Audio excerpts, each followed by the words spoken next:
fraud that was outlined in the petition that was not allowed to go into the court. The petition was not brought to the floor, and as a result, Tina Peters was unlawfully imprisoned. My father, Dale Richardson, was actually tortured in the state of Colorado to suppress his evidence of treason against the United States, which was based on improper engineering controls which allowed for the spread of the COVID-19 virus, which was likewise created at Wuhan by Peter Daszak and the EcoHealth Alliance with the pathogen, which were handed over to the Chinese by the Winnipeg Biolabs. This created the circumstances for widespread election fraud. My father Dale and I are friends of Tina Peters, who has been politically persecuted for standing up for the liberty of all Americans. And she, as a sister in Christ, has been persecuted like I have for standing up for the liberty of all people. In the state of Colorado, women and Christians are being persecuted on monumental levels, and I'm calling for everyone to stand up for Tina Peters in every way possible, including using the Karis Project action plan to compel the state government to put the petition for redress of grievance to the floor so that Tina Peters can petition before the state house that belongs to the people. And if Colorado continues to deny a Republican form of government, we will implore that Congress and President Donald J. Trump initiate Article 4, Section 4 of the United States Constitution, which guarantees a Republican form of government, to the states, and use that just power to intervene and provide what the Constitution has ordained. The time is upon us to come together and stand united as people, and let the world know that we stand together to preserve this perfect union for all Americans and our posterity. That is why, y'all already know, I'm going to leave you with my favorite quote. The greatest want of the world is the want of men. Men who cannot be bought or sold. Men who in their inmost souls are true and honest. Men who do not fear to call sin by its right name. Men whose conscience is as true to duty as needle to the pole. Men who will stand for the right, though the heavens may fall. Ciao, guys. Hello, everybody, and welcome to the Karis Project podcast. Today we have with us Alina Bonsell and obviously my Oh, you have a misspelling on that, actually. It's Bonsell. Bonsell. Oh, okay. I will fix that because I am obviously challenged today. But we are here to talk about your run for politics and why you decided to get into there. And so I will get you to come and introduce yourself to our audience so that you can kind of just let us know Okay. about yourself. Sure. So I live in New York City. I've been in New York City most of my adult life. My family actually immigrated from the former Soviet Union in 1989. They came with 2 little children. I have a sister, $3,000, and no language skills.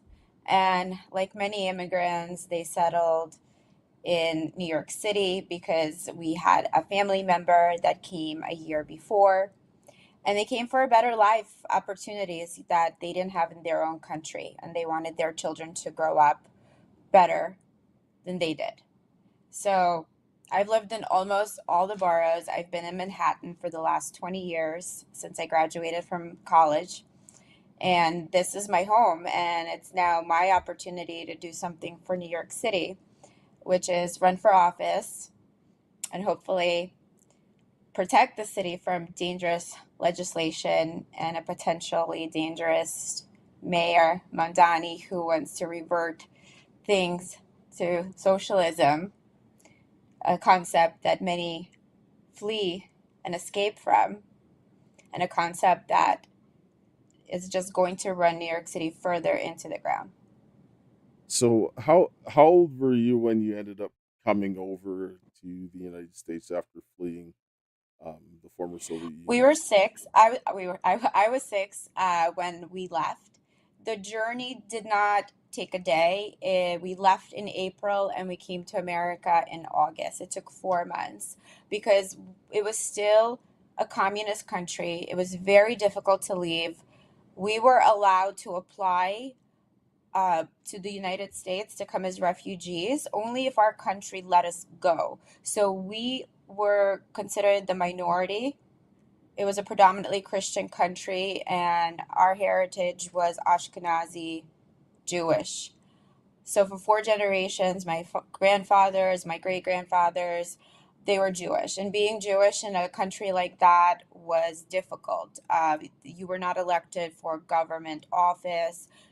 You were not put at the top of the list of, entrance to good schools and better education. You were sort of like a second class citizen, and you had to prove anti-Semitism and oppression for the Soviet government to let you leave. And if they did approve you, they would exile you. They stripped you of your citizenship, your passports. You were basically told not to come back. You were traitors to the country. But everybody felt they were fortunate that they even had this opportunity, and there was a lot of envy by those that were not of Ashkenazi descent. They couldn't leave. They couldn't Well, get this opportunity. that I mean, that's like next level abuse. Like you have to go to the abusive country to say, please let me leave. And if they think that it's okay, then they let you leave. That's, I mean, thank God that you were able to get out, right? So yes, my family came, to the United States. Really not really knowing what they were getting into, but they just knew that whatever it was going to be better than what they had. Because under the Soviet rule, nobody owned their own home. The government gave you an apartment. You can apply for a bigger one, a better one if your family grew and things like that. But usually these apartments went from father to mother, uncle to but there was no rent, there was no additional cost to having this apartment, maybe some minimal cost from what I understand, and everybody had a job. So for example, my uncle had a bakery store, and my father had a vending machine business, where he had beer at the airport or something like that, or a bunch of them around the city. And the government would allocate ingredients to you, based on, you know, it was proportions, right? So they expected a certain amount of income back based on the proportions they gave you, based on whatever previous history you had selling these products.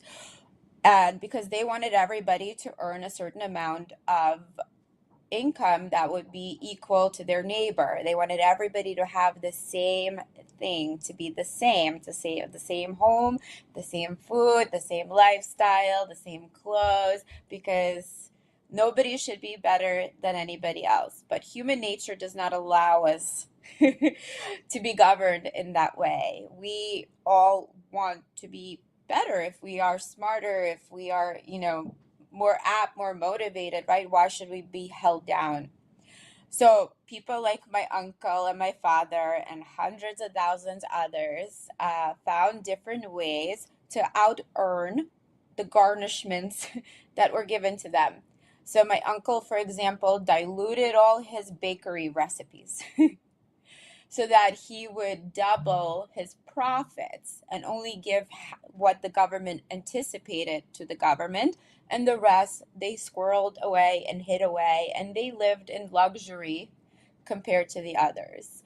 From what my mother shared, my father did similar. He diluted all the beer recipes, all the soda recipes in the vending machine, So we also, according to my mother, lived a little bit better than the average household. But that's what ends up happening when you start doing that. Like my brother-in-law, he was from Poland and he lived under the Soviet rule there, and his parents as well. And they had similar types of things that went on in that situation. And nobody is supposed to live under socialism, right? Like even as a Christian, the Bible says that God gave people different talents. Some had five, some had two, some had one. So everybody has to do consummate to whatever they have. So some people are going to make more money because they have more skills and opportunity, and other people are not, but they still need to be productive. and that's just the way things should be. Not everybody get the same thing, because then it worsens society, because what's the reward for excelling? There is none, right? Right. It demotivates people from reaching their potential. It demotivates people from trying harder, right? It demotivates somebody from studying because, I can't, become something better than this guy that barely studies. And at the end of the day, we're going to live the same way. And also, when government tries to control your food, that's a problem too. My mother always said that, the rich, households would be able to find a way to get certain foods that were kind of smuggled and traded on the black market, or certain clothes. And then all these things are then considered criminal because they're outside the scope of what the government, allows. So they came to the United States for freedom against anti-Semitism, freedom, to not be controlled by government overreach. And suddenly we have this wave in New York of people believing that this is an ideal form of governance, and it's not. It's I because they haven't lived it, right? So in theory, they're like, oh, I'm struggling to pay my rent, or my grocery bill is so high. The government's going to take care of me, but the government's going to take away all your liberties while they're at it. They're going to punish those that are hardworking, that have earned it. They're going to make them leave. So in essence, my family left the country. These people are just going to leave New York City and they're going to go to other states. And what is going to happen? A collapse, as it always happens. Well, it's no different of what's happening here in Canada. Like, Canada is extremely socialist compared to the United States, and like, I remember we learned about communism and the bureaucracy and how it didn't work in the Soviet Union. And I'm like, why are we doing it here, right? Like, I mean, you're watching the economy collapse, and the food prices and everything else like that, but this is a result of government overspending and their policies that created this situation that people will want this, because people are getting burned out from being trying to work, and you're getting penalized. Like, here in Canada, if you say, for example, work overtime, like, I used to work in the oil field, and before I got into engineering, so you would work a ridiculous amount of money. By the time you got taxed on that, you you would be making like not even a third of your wages from the overtime. So it was like, why am I doing this? Right? I'm doing all the work, and the government is reaping all of the benefits. So why are you going to work overtime if you're going to hand over most of that money to the government? You're not. And that's what anybody with half a brain would say. Well, wait, I could just not work and I'll get almost the same amount of free money and free benefits from the government, and I'll make do with it, but I won't have to work. So what's the point of working and slightly having a little bit more left when I have to work so hard for that little bit more, right? Just so, because our government is so used to giving away these handouts, a lot of our residents don't work or don't want to work. And so that's another problem. So instead of addressing that issue, right? So how do we fix that? We can make employment age younger, right? We can allow legal full-time employment at a younger age to those individuals that just don't have an interest to go through education all the way to the end. Those that would rather just go into the workforce early. There's, all other initiatives we can do to support households that are struggling financially. And instead of taxing more by those that worked really hard, or making employers pay somebody more in payroll and have less left for themselves to the point where their business collapses, those are not solutions. What are solutions is reducing tax burdens, and reduce tax burdens off landlords, reduce, thereby they're going to pass the savings to the tenant. They might decrease your rent now. Reduce the tax burden by the landlord that owns all this commercial real estate, right? And the small business is getting crushed and priced out. And why are there so many vacant storefronts? Help them keep their tenants there, right? Make things fair. And the reason is their answer is always tax more, let's find more money, let's penalize the people that worked really hard and did, made something of their life, and it creates chaos. So I also want to do the same things, right, that New York City needs. So Mandani, why he got really popular really quick, other than the fact he was really financed by Soros, which is, finally is coming out, but I knew that way before. But the second thing is he appealed to 12 years of failed democratic government in New York City. And he talked about quality of life, prices of groceries, sky high rents, the fact that people work so hard and there's not much left.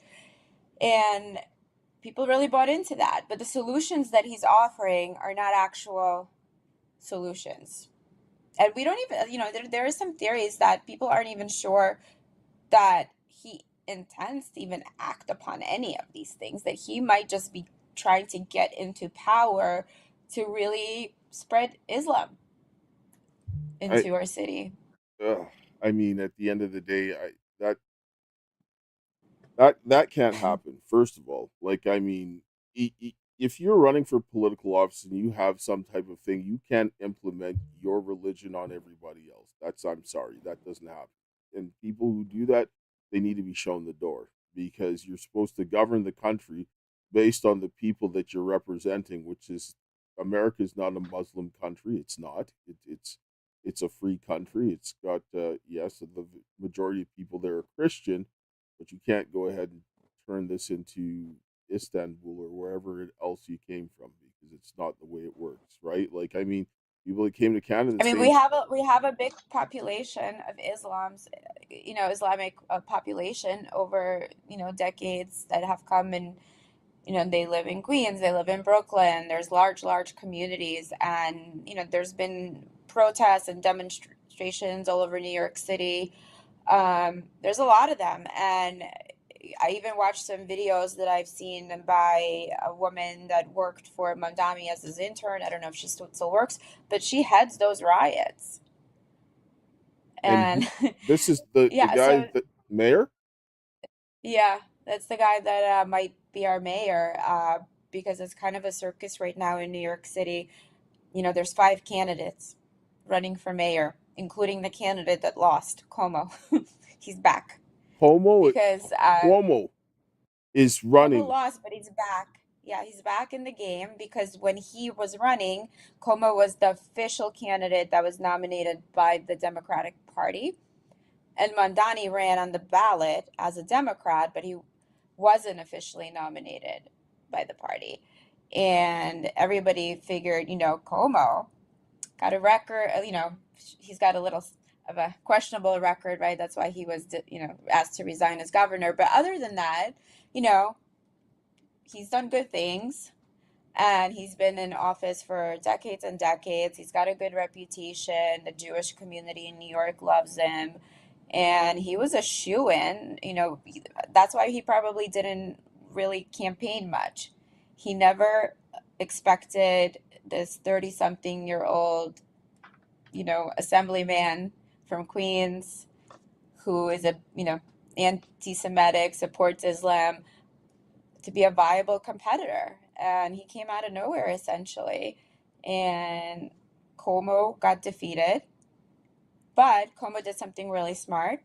Before he, uh, before the elections for the primary started, he did petitioning, and he put himself also on the independent ballot, which is the same thing that Mayor Adams did. Mayor Adams didn't want to run on the Democratic ballot, and so he created his own ballot, which is what you can do in New York City, in government, in elections in Okay. the United States. You can just invent, I am the best ballot, right? You can call it whatever you want. You can go to the voter, office, and you say, I'm creating my own line, my own party. I am the best party. And they say, great. You have to get X amount of signatures from all the residents, And if you get all these signatures and we vet them and we qualify them, you will be on the ballot for the election under I Am the Best party. And under such a party, there's always just one candidate, right? So Eric Adams created his own party. I don't remember offhand what he called it, something, silly, contrived. You could look it up. And also, we have a candidate, Jim Walden, who's running as an independent, also in his own party. And we have Como, just to hedge his bets, created his own party as well. So we have 3 people running on independent parties, and then we have Curtis Lewa running as a Republican, and now we have Mamdani officially running as a Democrat. So although Como lost to Mamdani on the Democratic Party, he was still able to run in his own party, and the independent parties didn't have a primary because they didn't have an opponent, because only one person can run when they invent their own party. Oh, okay. So now all 5 are in the election in November 4th, which is the same election as mine. And the media is going nuts, who's going to win. Even, if one of the opponents has a chance, the votes are going to get diluted because we have like these other 4 guys, in the mix. We got to get rid of 2. Otherwise it's too hyper diluted. Mamdani is already polling, like 55 or 57% right now. So even it's impossible for one candidate at this point to defeat him. But when we have this kind of, circus, it makes it nearly impossible. So this is what I say. Voters have to hedge their bets. Even voters that typically don't vote Republican, which is a lot of them in New York City. We have a lot of moderate Democrats, we have a lot of independents, and we have a lot of liberals. And a lot of them are Jewish, right? So even if they are Democrats or liberals, they might really be nervous about Mamdani and what he means for the Jewish community. And also what it means for their businesses, their corporate taxes, their property taxes, and essentially their investments and their whole lifestyle or everything that they build. And for that reason, these people need to really consider, for the first time ever, putting their politics aside and not presuming that just because somebody runs as a Republican for the city or for the state, that they have the same ideologies on every aspect that the federal government has under the Republican Party. Yeah. So what we can do, this is where voter education is really important, and a lot of people don't seem to understand this.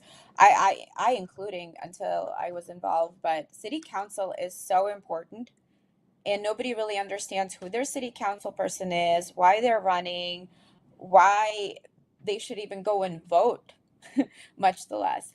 But city council is 51 seats. They're the legislative body of New York City.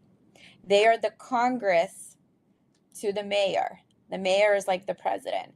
The mayor has no power without City Hall. The mayor, just like Trump, can create his own cabinet. He can, nominate his attorney general. He can nominate, his secretary, press secretary, he could put all these people in place, right? His outfit, his cabinet. And the mayor in New York does the same thing. He hires the chief of police, the judges, and all these things are appointed by the mayor. But when it comes to actually changing or creating laws, the mayor does not have the ability to do that without a majority vote from City Hall. Yeah. So 8 people represent the city council in Manhattan, 2 in Staten Island, and collectively for the 5 boroughs, it's 51. So we need 26 people to say yes or to say no in order for something to become law in New York City. So you're gonna need like if he gets in, then you're gonna need to have the right kind of cast to kind of stop some. So I was on Newsmax, yeah. I was in Newsmax, and my big thing is, my big word to make people understand the importance of this is creating a firewall in City Hall, a firewall with City Council, because every seat is up for re-election. It's a 4-year term. So on November 4th, depending what neighborhood you live in, you're going to see the mayor, you're going to see a borough president, and you're going to see, you're going to see a controller, but locally you're going to see only the person that is in your district on the city council ballot. Most city council districts have an opponent, but some do not, because unfortunately, New York City, many think it's not likely to go against the machine of Democrats, and a lot of them don't even raise their hand up and run. I'm running, and I met a lot of other Republican candidates that are running.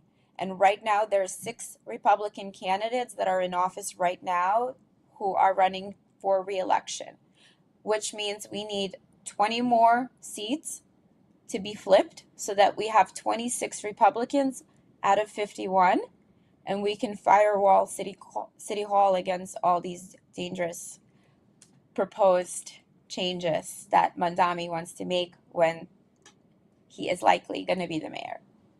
Yeah, I think that you need to get some work done with the grassroots so that they could go in and engage with the people, because that's like you've got about 4 months out before your election.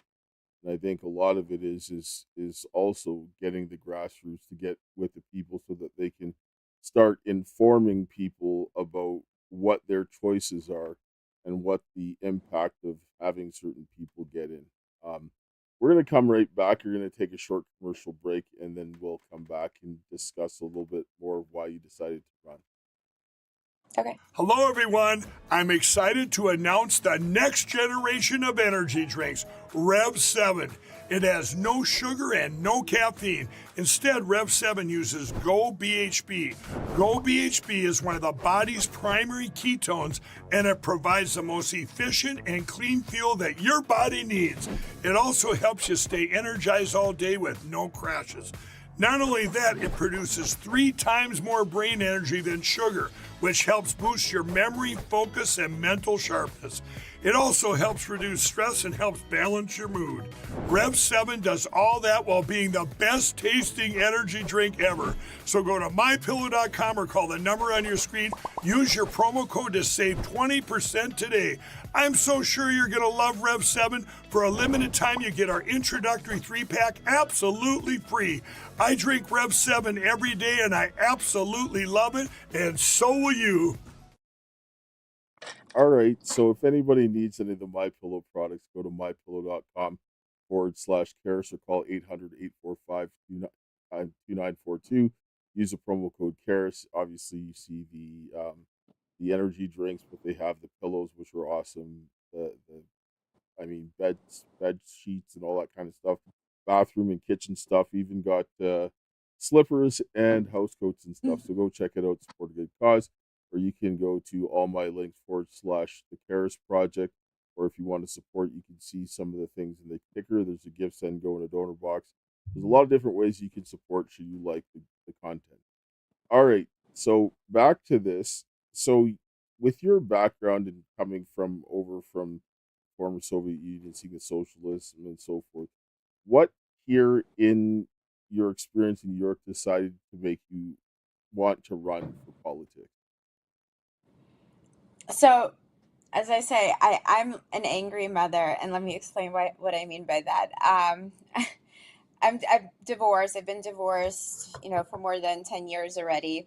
I have 2 boys. They're 12 and 13 right now. And for the last 10 years, I've been fighting in the family court system. I've been fighting against unjust orders. I've been fighting just to have a place in their life where their father essentially decided to do his best to cut me out of his life. And the court has been weaponized against me. And I am the kind of person that is relentless. I don't give up. I am still fighting. But the court system and all these agencies and all these bad actors like therapists and, they're just unethical. They don't have, they destroy people's lives in a sense, and they're dishonest. And there is no oversight body, and then there is no punishment at all for people like that. These judges just do the most atrocious things, and I'm not just speaking in my own case, but so many other women that I met, and men as well, lose children. Good parents lose good children. And these family courts are supposed to be there to protect kids and parents, and instead a lot of times they do the opposite, and nobody talks about it. I mean, I know our justice system is broken in so many ways on so many different levels, and there's so many different courts, and no politician ever runs and says, I'm going to fix the justice system, or I want there to be, an in-depth look at how things are working there. And nobody really wants to touch it, right? Because it's too big, it's too scary. And they focus on, affordability, cleaner streets, things that are easy. But I want to take this on. I want to take the family court on because I know it intimately. It interfered with my life.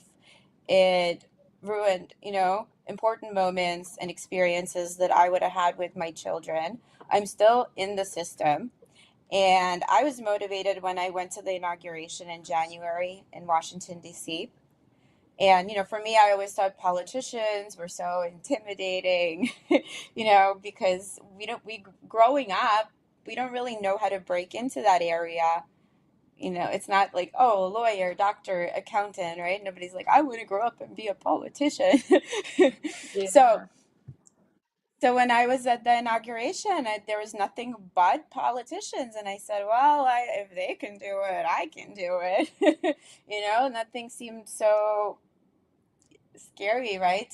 And I also started to understand the process a little bit, like how you end up in a position like that, what you need to do. And I returned with a plan because I said, I've been doing this all wrong. I've been fighting the system from the wrong side.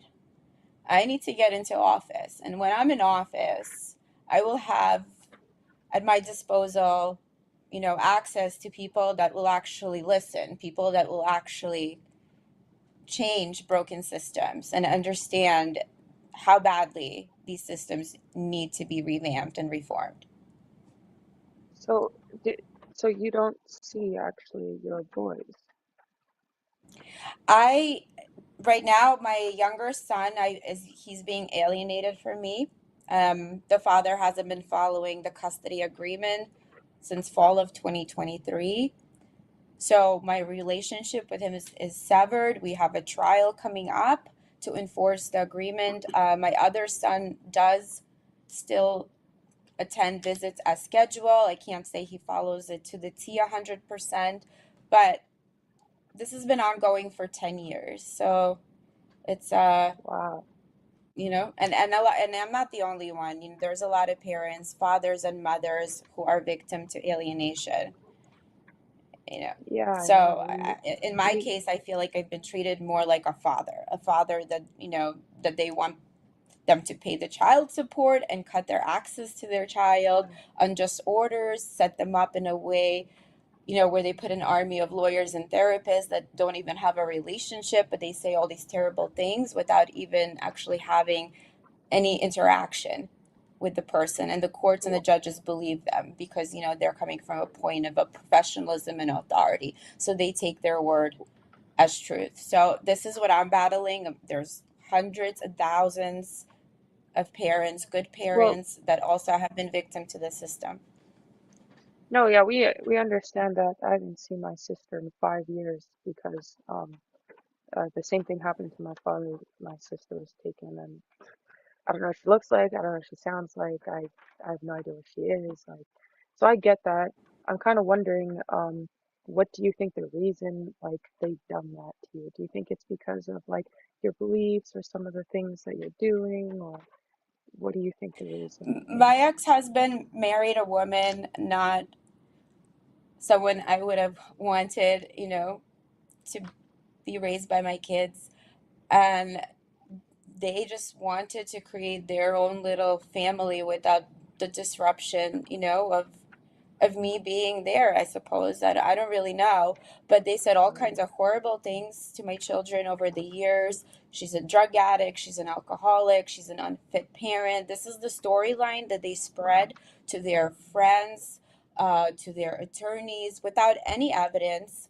Um, and it's defamation in every way.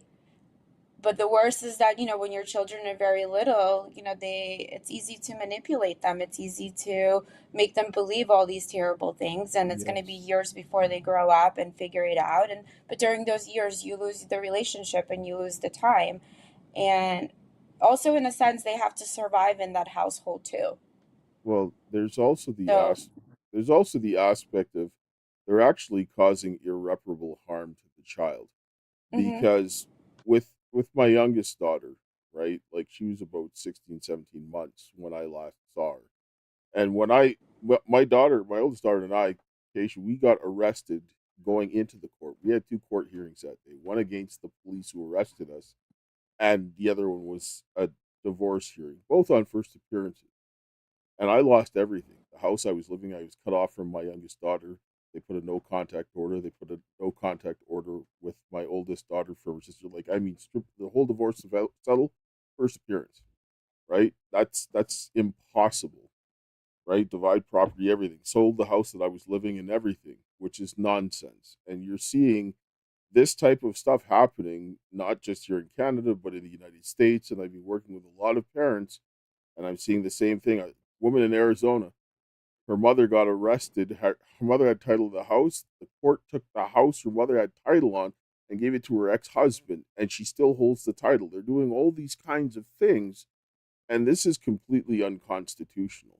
And this is an issue that needs to be dealt with, because if you destroy families, you're not going to have a country, right? The more trauma the children have, the worse they fare. And the family courts are so that's the profiting. thing. The courts have too much power, too much government overreach power, and they destroy families because one party can easily manipulate the court. The court is more concerned with following processes than solutions. I haven't seen my Yeah, son and in 8, 9 months. I went to the court. I filed. I didn't have a lawyer. I didn't have a lawyer for a very long time because I couldn't afford one. I still owe so much money to the last ones. I've been doing this all pro se, and it went from this hearing to this judge to this judge. It's now been almost going 2 years. I haven't seen my son. Nobody cares there. Not a single judge. Not a, and when they do give you the time of day, it's literally like 30 minutes at most because you're one of like 20 cases that they're listening to that day. They don't know your children's name. They know nothing about your children except they're asking, a therapist or a third party attorney that they assign to the children to speak a sentence or two.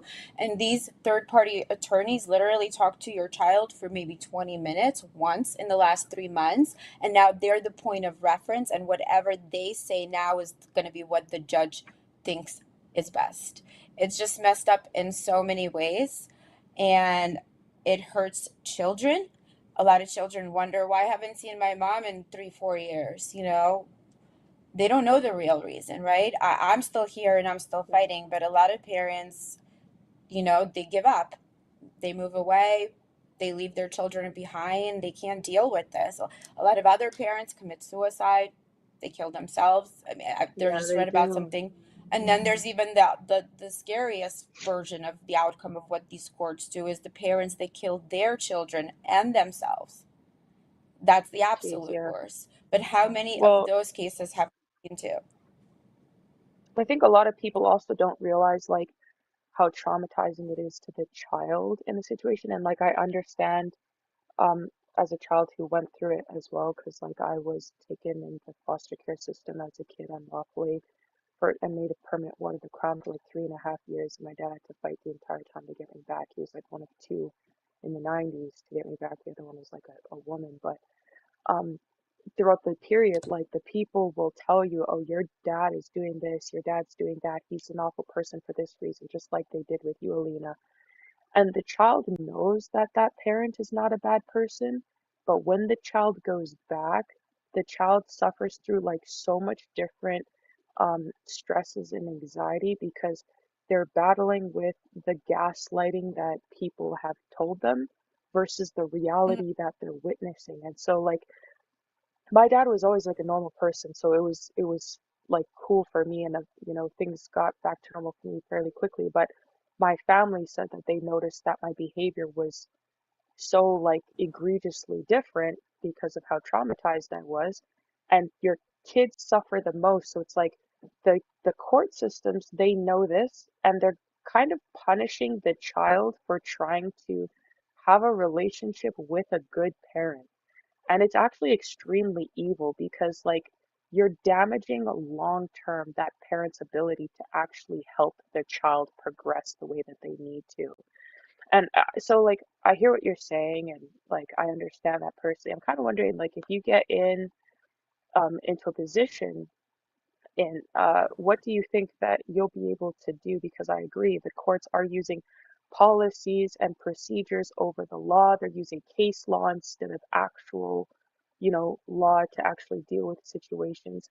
They're just violating children's and parents. So what do you think that you're gonna want to do, or how do you think you can make a difference in those areas specifically with like family court if you get the opportunity?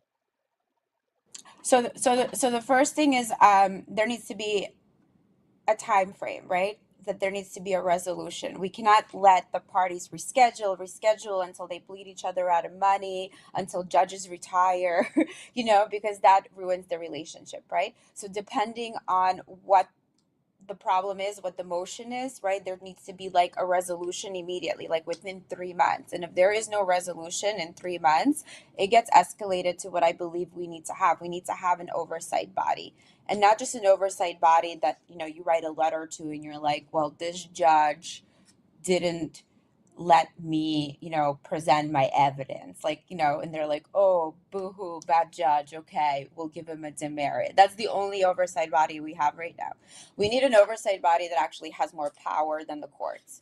An oversight body that goes to the judge and says, well, there is no resolution, if you do this one more time, you're fired.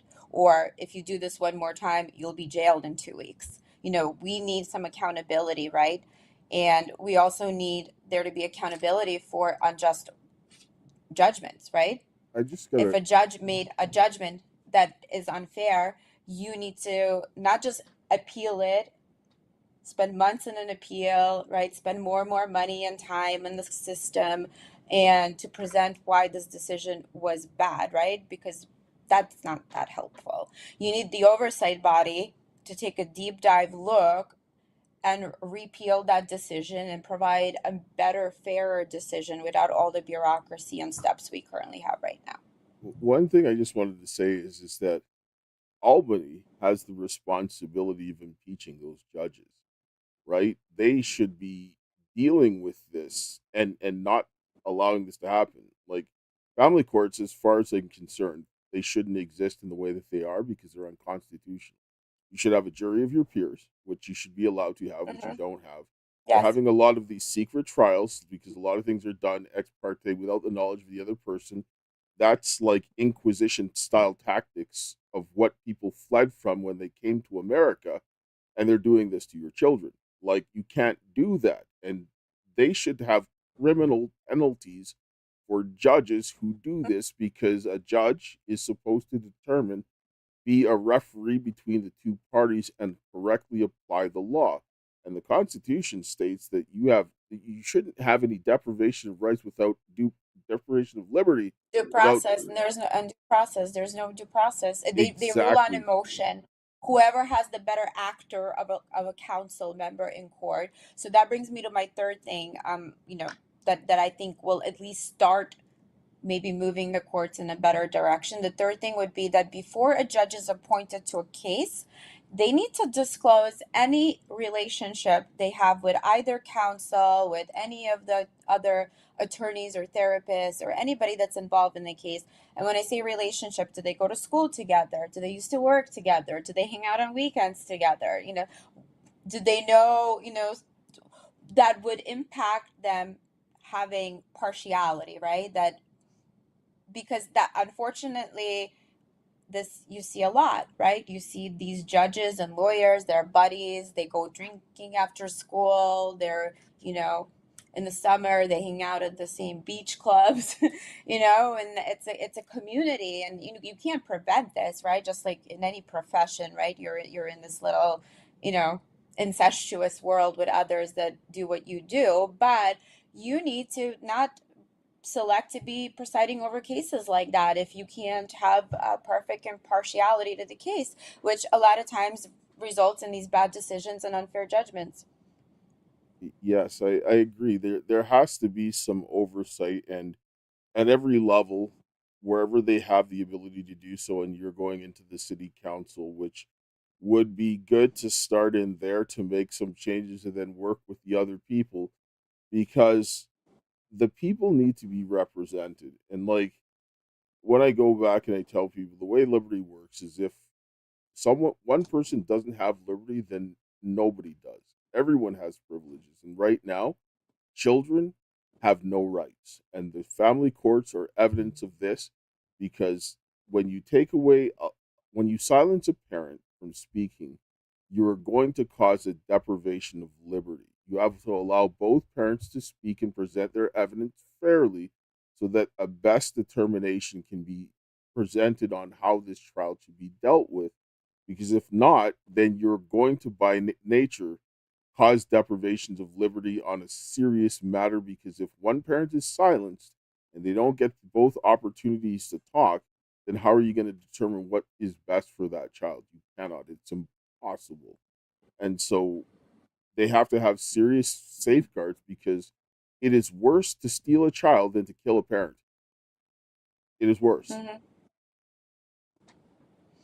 I agree. No, I mean, I've been victim to all of these unfair, you know, dictatorships that the court creates.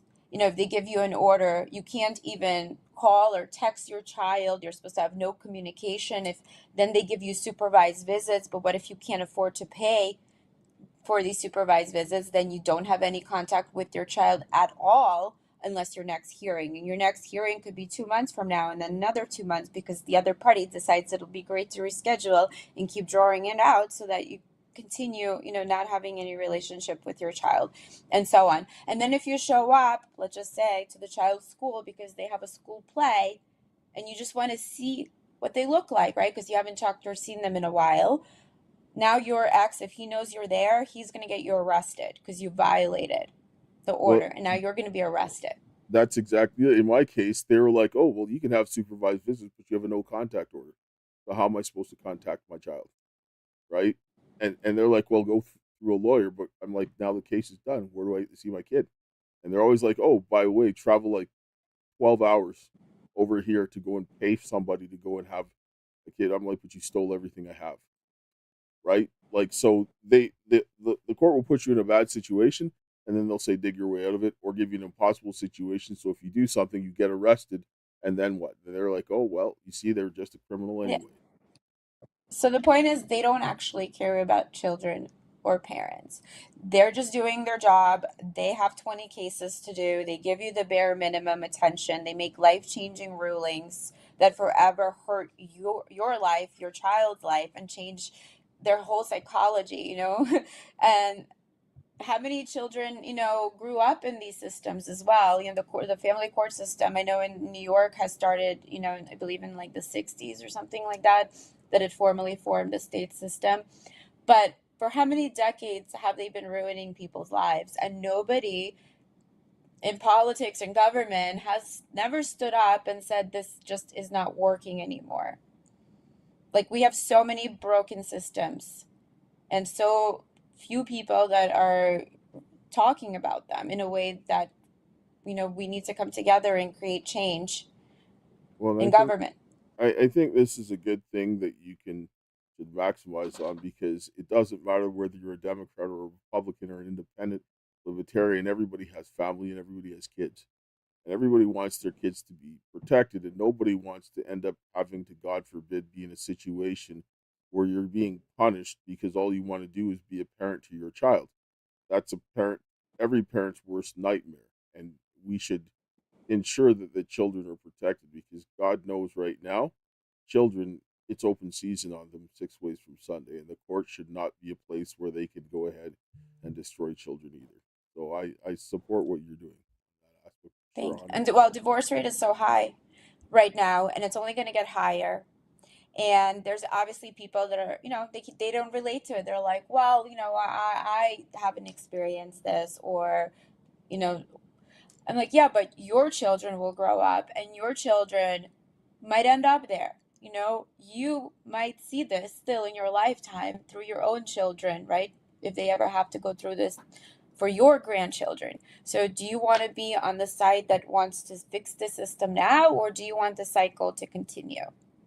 So, hopefully, it does unite voters. Another reason to unite voters, especially in New York, it's very difficult.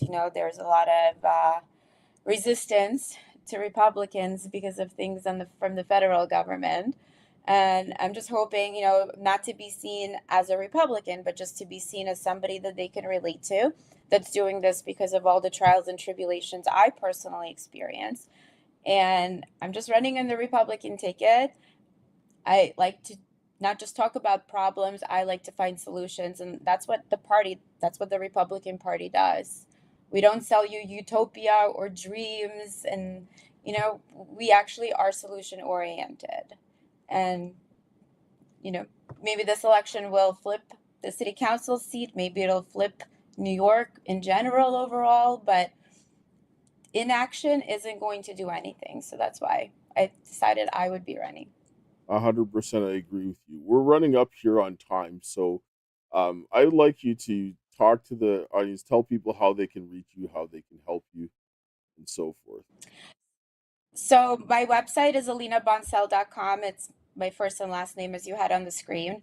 And if you can donate to my campaign, that would be a tremendous help because I need to get more visible in the district. I need my message to reach more voters, and that requires a lot of expense in marketing and media. And my Instagram is alinab.nyc, and I have my most recent articles, events, and things in the press that we're doing that's going to be leading up to the campaign. So I'm in it for the long haul. Whatever happens, there's always more elections, but I think we can flip this district.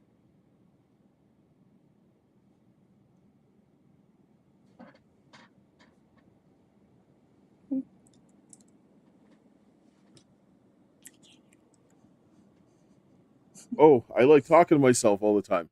I said thank you for coming. Oh, If you can hang out for a few minutes after, I'd like to talk with you because I like what you're doing with the family court stuff, and I think that there's a lot of people that would help support you on the grassroots level, which is what should be done because it's good to have people that understand certain things to go into politics because they want to fix something that's wrong, not because I'm a career politician and I just want to line my pockets with money, right? Like usually mhm. it's somebody's like, there's something broke, I need to help fix it, so let's go and do this.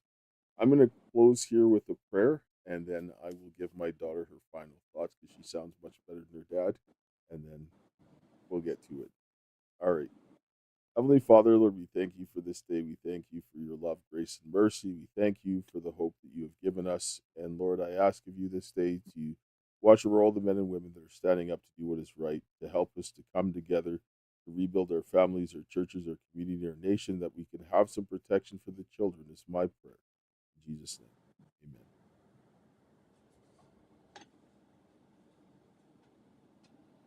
amen. Amen. Thanks, Dad, for the prayer as always. Thanks, guys, for joining us. We're very glad that Alina was able to come and share all of this. Please go check out what she's doing, and her socials, we should have everything listed in the bottom as well. Alina, spasiba. Спасибо. Wait a second. Spasiba, for coming na nasze show, and ты очень красивая также.